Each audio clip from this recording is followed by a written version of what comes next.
Okay, so this is a continuation of my last video on the mathematics of Fulgora. So the main question still is how many scraps does it take to make one Fulgora science, or whether we can push it even further to make a legendary science. And I hope to develop a theory, or at least a way to describe this theory for people to use. And if you ask this question to say the Factorio lab or factory planner, these classic factory calculators, they will give you something called, I would call a deterministic model. That's what they use. What you get is that they say that it takes X amount of scraps. It's whatever number they gave you per science. Now this is using a deterministic model, meaning that say if I recycle an iron plate, there's 25% chance of getting one iron plate back and 75% chance of losing it. But the deterministic model takes the average. It says that you will get a fraction of 0.25 iron plates back. What it computes here, the X here, this is an idealistic, the ideal amount, meaning that if the probability all work in the average case, and there's no waste to your factory, then this is exactly what you need. If I take a blue circuit, I break it down to 25% red and green, so each one of these has a 25% chance of getting a certain amount, right? I think you get 10 times as many green as the red, and then you can compare. You can combine what you made, and you can combine them into blue. And something that people say is that if you have 300% productivity, then you should get this loop.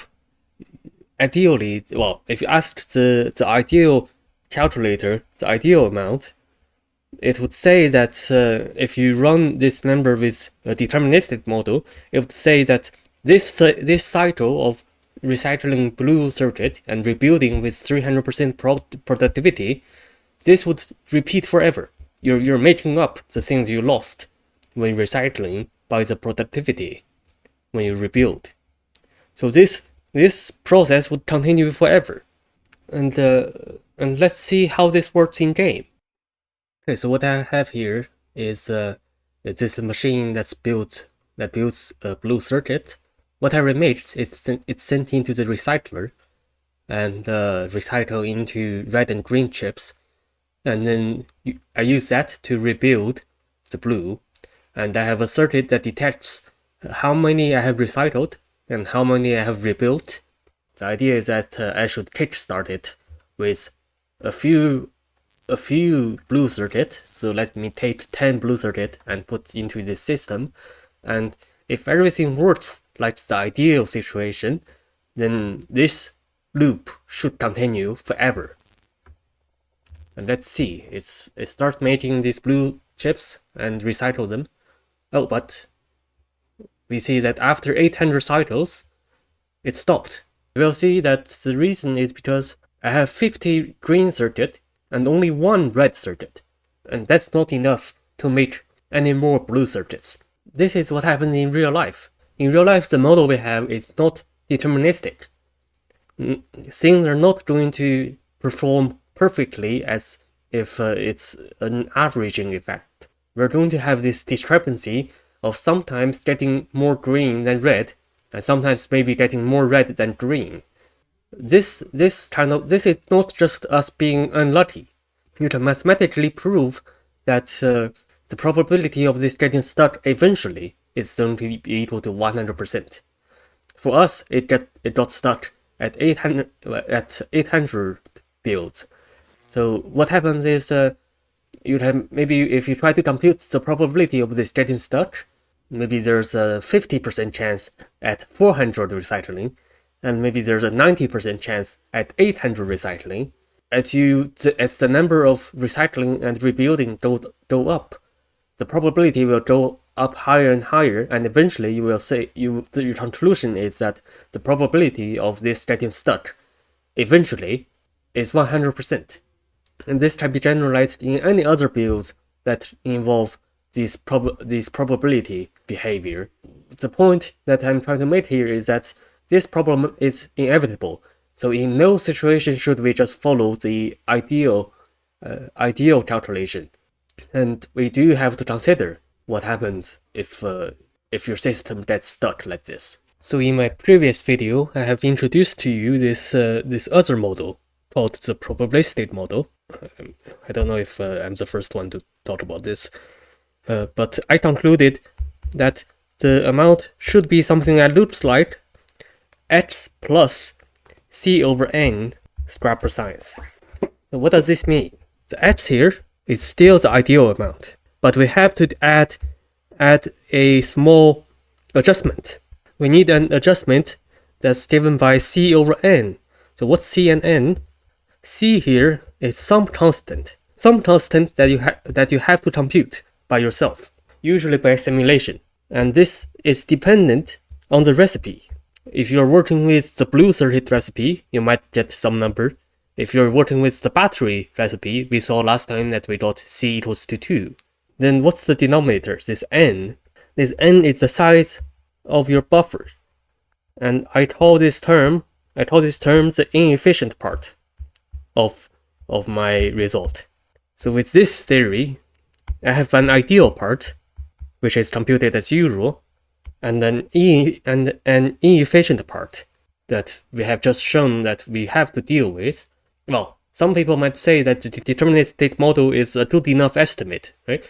I can build my factory and I might waste a little bit, but this gives me a good estimate that I can work with.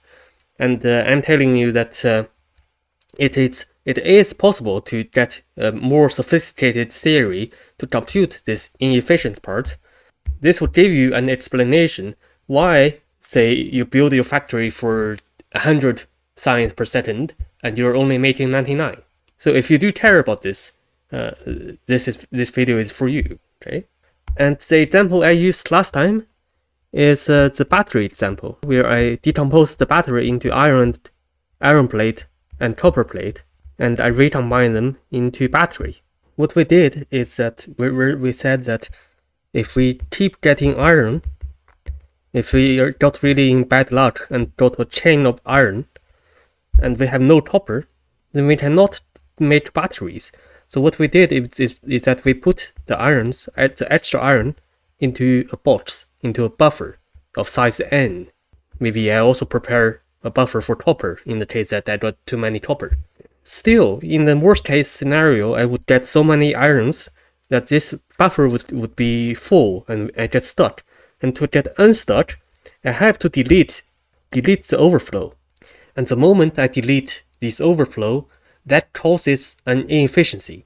That's where this inefficient part comes from. Okay? So how much inefficiency did I cause? The perfect part, the ideal part of this computation is 4. For every 4 battery in, I should be able to make 1 battery out. But then, how much is this efficiency? Our computation says that the inefficiency is 2 over n. Meaning that if you have a buffer of size 10, then you would get 4.2 batteries in per 1 out, instead of 4. If you have a buffer and it was to say 10,000, then you get 4.0002. How many zeros, I'm not sure. But it's really close to 4. So in practice, if you build your n to be super large, like using legendary bots, then maybe you don't have to worry about this inefficient part. It would be so small. But maybe in special situations where you do end up, where you care, where the buffer size matter. For example, if you have a chain of recipe that involve quality, making a legendary science on Fulgora, that's a huge chain of recipes. And maybe in that case, I'm not sure, maybe in that case the buffer size would matter. For it to be insignificant, you would have to set n to be so large that you cannot handle, right? So this this inefficient part is indeed of our interest in practice. So in the end of the last video, I made a demonstration of how my theory matches with the real life simulations, and what I made a mistake of not accounting for the hand of the inserter. When the inserter grabs something, it also acts as a small buffer of size 1. So my computation last time was not so correct, but this time, if I do fix the numbers, my theory gives 4.66, and the actual value is indeed around that number. And if I take n equals 5, my theory predicts 4.4, and indeed I'm consuming about 4.4. When n is 7, I guess this time I get lucky, consuming a little bit below my prediction, 4.28. And yeah, I have this system of making batteries, taking in batteries and remaking batteries, and only taking in new battery if there's a shortage. And if n is equal to 9, I'm predicting 4.22, but I'm getting 4.1 something. The reason you're seeing something low here when I'm predicting it to be high is because when n is equal to 9, for this to cause an inefficiency, I have to get 9 extra iron plates above copper in a row, or getting 9 copper plates over iron in a row. And that might not happen. The moment that happens, you will see this number rise to something close to 4.22.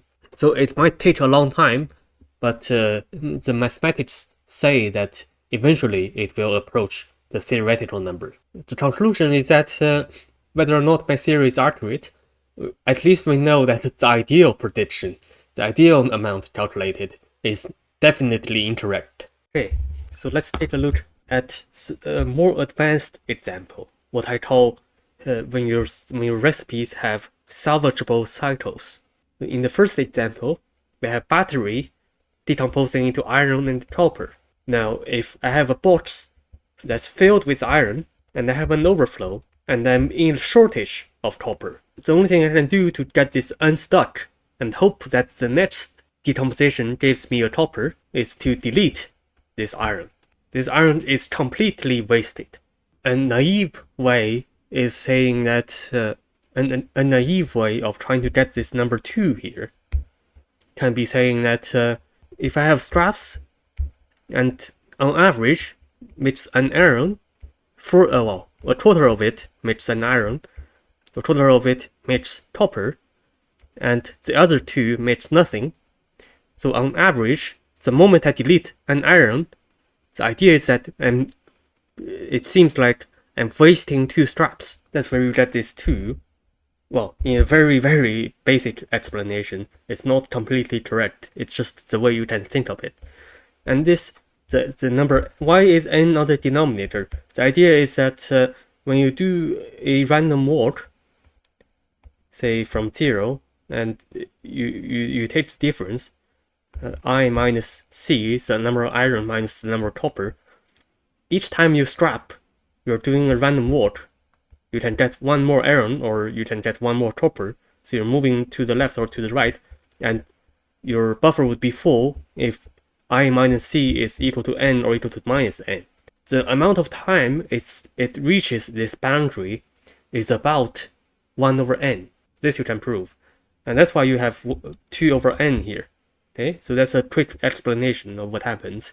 And let's look at the next example, where I have this special recipe of burner inserters, which are made of gear and iron plates. Now, if I consider this situation of a box full of gears, and I have a shortage of iron plates, and I have an overflow of gear, this one I don't have to delete it anymore, because I can recycle this gear, this extra gear, and make it into an iron plate. And this will fill my shortage of iron plate a little bit. Hence, even though recycling the gear is a bit wasteful, it's not as wasteful as earlier where we just delete it. It returns an iron plate that we can use to make the burner inserter. Well, intuitively, we would expect the inefficiency of the second situation to be slightly better than the first situation. And still, if I keep track of the difference, g minus I, the number of gears minus the number of errand, I still get a random walk. But what's changed here is that when you reach this boundary point, when you reach the full buffer point, it's no longer just a deletion and return to the n-1 situation. We could do a recital, and there's a chance of recital and salvage this extra gear and get slightly better efficiency. We can split all these possibilities of difference between g minus I into cases. So maybe you have one more g than I, or you have one less g, all the way to n. All these are states that you can keep track of and analyze what happened. And you can write down the probability of what the next state would be, how many signs you can make from this state, and how many straps you would use in each of these states. And this, I believe, is the solution to the general case of analyzing the recipes on Fulgora. But before we go into details, let's take a look at this crazy strap chain on Fulgora. Right? You have straps that goes into blue circuit and red circuit, and a bunch of other stuff. The blue goes into green, the red goes into copper wire. When you have an abundance of a certain one of these, say you have an overflow of green, you could recycle it into copper, or you could combine with some copper to make it a red. So there's so many ways to salvage things. I don't believe you can compute this by hand. I think you can only simulate things like this in script and try to get an estimate of what your inefficient part would be. So in this really complicated case, and even more complicated if you add in qualities, you have 5 times more items if you add in qualities. The plan for the rest of this video is that I will explain the details of how to do this state analysis. I hope this example will give you the idea of how to implement such a simulation, such a script, to get the value that you want. Alright, so here's our setup. Suppose I start with a strap, and the strap has a whatever chance of giving me item A, and whatever chance of giving me item B. Here for simplicity, I'm deciding 25%, but you can use your own value. And suppose I can combine one copy of A and one copy of B to make a science. And my question is, how many straps does it take to make one science? With the assumption that I can recycle B at a 50% chance into A, or I can assemble a copy of B using 2 copies of A. Now with this assumption, this allows us to salvage any overflow that we can get, assuming that I take a buffer for both A and B of size n. Okay, so let's start our computation for this. So to begin, I use an auxiliary variable called delta. I set delta to be the difference between B and A. Well, then let's consider what would the value of delta be. Delta can take values minus n plus 1. So if it's minus n, that means there's n more A than B. And that means the buffer is full and we need to start recycling. And all the way to, say, minus 1. Minus 1 means I have 1 more A than B. And then 0. 0 means I have the same amount of A and B. Then if I have 1 more B than A, 2 more B than A, or all the way to n minus 1 more B than A, or n more copies of B than A. Okay, these are all the possibilities of delta. And each of these I would refer to as a state, and I will start an analysis of what happens when you are in each of these states. So let's see case 1. If delta is bigger than 0, but less than n minus 1, and I take a scrap, and let's see what happens when I use this scrap. If delta is in this range, that means there's more copies of B than copies of A. So when I do this scrap, I have 20% chance to get A. Okay? That's our assumption. When I do get A, I can make a science by combining the B's that I already have with this new copy of A. And delta would decrease by 1. Because now the difference between B and A would be smaller. Or there's a 25% chance to get B. Then I cannot make science because I already have an abundance of B. So this only makes it worse. So this goes into a new state where delta increases by 1. And if it keeps increasing, eventually, you see, eventually it will reach this saturated state, N. And in this state N, we will do something else, right? If we keep going, there's a 50% chance that we get nothing from this scrapping, and delta stays the same. Okay? So what's the point? What's the upshot of doing this? If we do know that delta is in one of these cases, then we do know how many scraps it takes to make a science. There's only one situation that I can make a science, and that happens 25% of the time. I can say that each scrap makes about 0.25 science on average. So I can write a function, maybe I call this function little g. It's the amount of science you can make per scrap. And for g of delta, I set it to be 0.5 for these specific delta. Now g would depend on the other states, right? So let's see what happens for the other states. Okay, so let's take a look at these states. So the cases where you have more A's than B. So n is less than 0 and bigger than minus n. Sorry, delta is bigger than minus n. It should be less than or equal to minus n and minus 1 in the previous case. And here we should have bigger than or equal to minus n plus 1 to avoid this boundary case. So in this case, again, we still have the same probabilities, except if we have more A than B, that means these two situations should be flipped. If I get B, then I can make science. If I get A, then I cannot make science. Because it's reversed, the increasing and decreasing would stay the same. So if I get A, my delta would be even smaller, even more negative, so it's decrease. If I get B and I make a science, then my delta would go closer to 0, so delta would increase by 1. And again, 50% chance of getting nothing, and delta stays the same. And here again, we have g of delta is equal to 0.25. And that's nice. Now let's look at the middle case. If delta is equal to 0, and I take a scrap. Again, I have this distribution of getting A or B or nothing. If I get A, then delta decreases by 1. If I get B, then delta increases by 1. Because delta is 0, that means we have already used everything we have to make science. Everything cancels out. So we can't, just by getting one more A or one more B, that's not enough to make science. So in this case, it's nothing. And last case still, delta stays the same. In all three of these cases, there's no science to be made. So g of this special delta, this special state of 0, g of 0 is 0. Scrapping will not give us any science. And you might see that what we're trying to do here. I'm trying to define these functions on this specific state, and eventually my goal would be try to add them together to combine all these states, right? Okay, now let's analyze the last two states.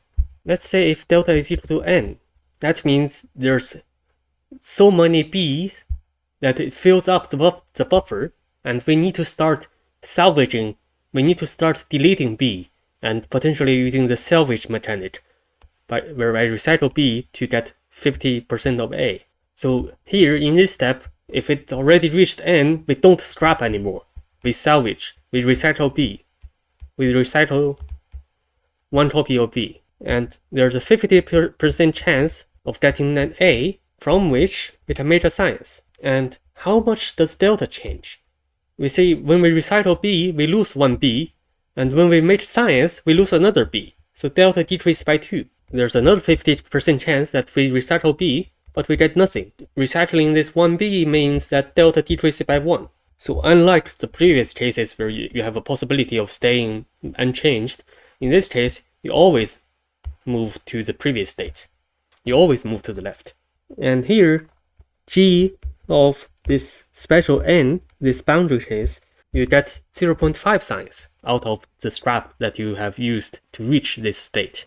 Next, if delta is equal to minus n, I have too many a. So I combine 2A into 1 copy of B. Now this is a deterministic process. You have 100% chance of getting 1B, so I can make 1 science, while I deleted 2A in this combining, and I deleted 1A in the making of this science. So in total, delta goes up by 3. Wait, now that I think of it, if I make 1 science, that consumes both A and B. That doesn't really change the difference between A and B. So I should not include that. So it's 1 here and 2 here. That was a mistake. But anyway, what I've written down is a list of what happens in each state, all the possibilities of how each state could convert to the other states, or whether it could stay the same. And at each one, I have a science weight, how much science this state would give me. In a lot of the states, I can get 0.25 science. In some states, I get no science. And in some states, I get 0.5 science. Or even in this one, g of minus n is 1. Now what I have to do is to compute in application how often each state will be reached. If I know how often each state will be reached, I know that how many science on average I would be able to make just by summing up the function g at each state together. Say state delta is reached at a ratio of pi of delta. So for example, maybe pi of 0 is equal to 5%. Maybe pi of n is equal to 1 over n. Once we know pi of delta, we can take a sum. Right? We take a sum of pi of delta, that's how often, or what ratio that the state delta is reached, times the amount of science you can make out of those delta. As delta loops across all the states, we take this sum, we add them together, and what we get will be the average number of science made out of each strap. If we want, well, that's the number of science per strap, but we want number of strap per science. What we can do is we just take 1 over all of these. Right? Maybe I just write this to the -1 to save some space. And that's it. Well, that's not it. It's not over yet. How do we compute pi of delta? Right? We know how to compute, we know the values of g, so it remains to compute the values of pi. Now the computational value of pi is not so straightforward, but there is an entire theory on how to compute this. What we have just described with all the states and the probabilities of the states changing, this is called a Markov chain, and the pi is called the mass of the state delta. The computation of the mass takes a whole step that I don't really want to go into because it's a Factorio video. It's not really a mathematics video. If you're interested, you can look up how to compute Markov chains. Okay? It uses some matrices, but I don't think it's that advanced. Anyway, if you do use this computation, what you will get is that this sum, the final result, is 4 plus 2 over 3n minus 1, if my computation is correct. As you can see, it's not exactly a constant over n, but it is asymptotically 1 over n, right? It's this inefficient part is asymptotically, or if you know the big O notation, you can write this as O of 1 over n. But the idea is just simply you can make n super large to make your system more stable. So to conclude, the thing you need to know is you need to do this state analysis, given probabilities, and in the end, you apply this magic math thingy called Markov chain to compute how often each state is reached, and you sum them together to get the number of scrap per science, and that's your answer. And hopefully this gives you the framework, the skeleton of a project where you do this whole thing for the entire Fulgora science. Alright, thanks very much.